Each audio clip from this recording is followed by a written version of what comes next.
कोई अगर 20 नहीं मानते, नहीं 20 में तो 25 चले मानते पड़ेगा, हैं। 25 मान लेते हैं कि भाई चलो तनख्वाह आने लग गए आपके हाँ खाते में। हाँ। तो 25 से 35 के स्लैब में अगर है, ईयर एज में, तो कौन से फाइनेंशियल इंस्ट्रूमेंट्स होना चाहिए जिसमें वो इन्वेस्ट करें? इसको थोड़ा सा हम डाइवर्सिफिकेशन में भी डाइवर्सिफिकेशन कर लेते हैं कि इक्विटी का डाइवर्सिफिकेशन क्यों, आप मार्केट में जाओ तो शेयर मार्केट पकड़ो। हम्म, 25 से 35 को मैं एक्सपेक्ट नहीं कर सकता कि वो रियल एस्टेट में चला जाएगा। Right. Right. So real estate के लिए भी लेकिन आजकल आते हैं रियल एस्टेट इन्वेस्टमेंट ट्रस्ट, वो म्यूचुअल फंड्स होते हैं रियल एस्टेट के। ओके। तो मैं 1 लाख रुपए रियल एस्टेट में इन्वेस्ट नहीं कर सकता, हम्म। लेकिन 1 लाख रुपए वाले उनके पास 1 लाख लोग हैं। हाँ। Okay. They club their money, they hmm, make it pool, और फिर वो रियल एस्टेट में पैसा लगाते हैं। तो अगर आपको ऐसा भी है कि यार मुझे 25 से 35 के बीच में भी रियल एस्टेट में जाना है, so real estate investment trust होते हैं, हम्म, यहाँ के थ्रू आप जा सकते हो। तो शेयर मार्केट में जाएं, डायरेक्ट इन्वेस्टमेंट करना चाहते हो।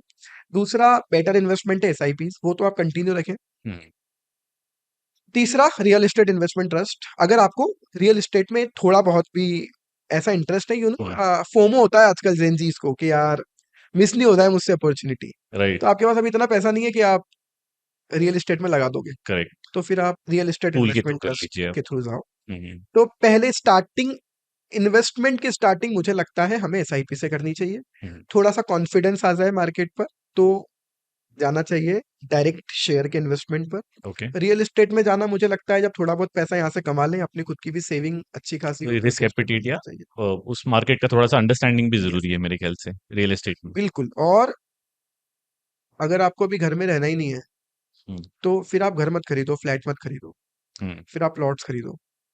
क्योंकि फ्लैट्स उस लेवल पर अप्रिशिएट नहीं होते जिस पर लैंड या प्लॉट्स होते हैं। हम्म। सो वो मेरे एक ख्याल से अलग वो तो एक, डिबेटेबल इशू है। हाँ, कई करेक्ट। इन्फ्लुएंसर्स की रील्स देखता हूँ मैं, वो कहते हैं घर मत खरीदो, हम्म, घर खरीदने से अच्छा प्लॉट्स खरीदो। बट अगेन, मुझे रहना है यार, एक सेंस ऑफ सेटिस्फेक्शन नाम की भी चीज होती है।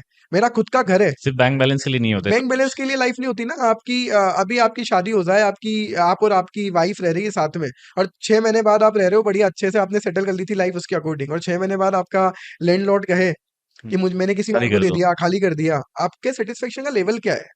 तो मुझे लगता है कि एक लेवल के बाद आपके पास खुद का घर होना ही चाहिए, चाहे वो फ्लैट हो या वो आपका खुद का बनाया हुआ मकान हो। ये बहुत डिबेटेबल इशू है। अगेन, हो सकता है बहुत सब्जेक्टिव है। इस वाले कंटेंट के बाद क्वेश्चन बहुत सारे पे। नीचे क्वेश्चन वो आ जाए, कमेंट्स आ जाए यूट्यूब पर। बट मुझे ऐसा लगता है कि not for the sake of appreciation, for the sake of satisfaction, आपके पास खुद का मकान होना चाहिए। बट इन्वेस्ट करने के पॉइंट ऑफ व्यू से फ्लैट से बेटर है। कई लोग बोलते हैं फ्लैट में इन्वेस्ट करो किराया चालू हो जाएगा, बहुत बड़ी बेवकूफी है वो। फ्लैट है 50 लाख का, किराया आ रहा है पच्चीस डेप्रिकेटिंग हजार रुपए महीने का। इंस्ट्रूमेंट है मेरे ख्याल से वो। 3 लाख रुपए का किराया है, हम्म, 50 लाख के इन्वेस्टमेंट पर 6% का रिटर्न है, उससे अच्छा तो एफडी करवा देता। अगर आपको एप्रिसिएशन चाहिए तो गो फॉर प्लॉट्स, और सेटिस्फेक्शन चाहिए, रहना है आपको खुद को, तो फ्लैट्स और घर की बात करो। तो स्टार्टिंग 25 to 35 मेरे हिसाब से एसआईपीज, और लेटर ऑन शेयर्स। ओके। तीसरा और इंस्ट्रूमेंट आ गया आजकल क्रिप्टो, उसकी भी बात कर ही देते हैं। सो मुझे लगता है क्रिप्टो में डाइवर्सिफिकेशन करना चाहिए, लेकिन केवल वो नेग्लिजिबल पार्ट जो आप मानते हो कि ये डूब भी जाए, मतलब उसको आप देखो मत। अच्छा।